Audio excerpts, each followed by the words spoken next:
Hello everyone, I'd like to talk to you briefly about Module 2, in which we begin our discussion on cash management and understanding cost. For this particular module, we'll discuss and you'll learn more about different or various types of methods and mechanisms to manage cash and why it is important undoubtedly for public managers and for you to have that expertise, not even as a finance manager, but more importantly just as a manager of public resources. We'll also look at managing short-term obligations. We look at the investment policy of San Bernardino County, but that is included in your Blackboard discussion on your Blackboard link for Module 2.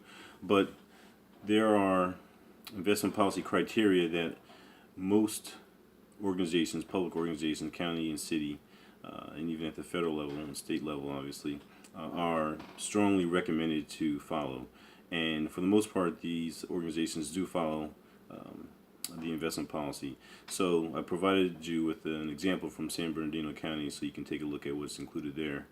We'll also look at, in terms of the short-term obligations and determining short-term obligations and understanding cost from that perspective.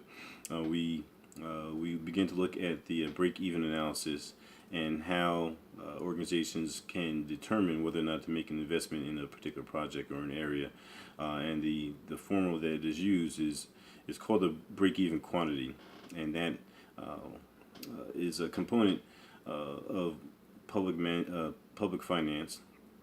It's pretty straightforward, but for your first assignment, you are asked to compute some of these break-even quantities in different situations and different scenarios. Also, you have your first, and that first assignment is due Sunday by midnight, and it should be submitted via Blackboard. You also have your first reflection essay, which is also due Sunday by midnight. That essay should be 1 page, and again, it should cover 2 to 3 things that you've learned or experienced from this particular module, from Module 2, 2 to 3 things that need to be clarified and explained in a little bit more detail.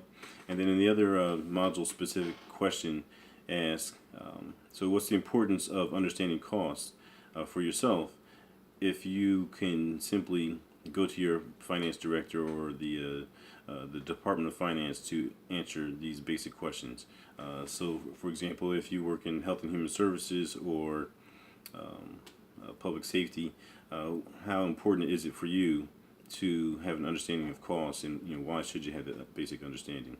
So, if you do have any questions, feel free to contact me and let me know. Otherwise, I've sent out a summary from Module 1 on Blackboard. You should have that in your inbox already or very shortly. And otherwise, I look forward to seeing you all next week. Excuse my conditions here.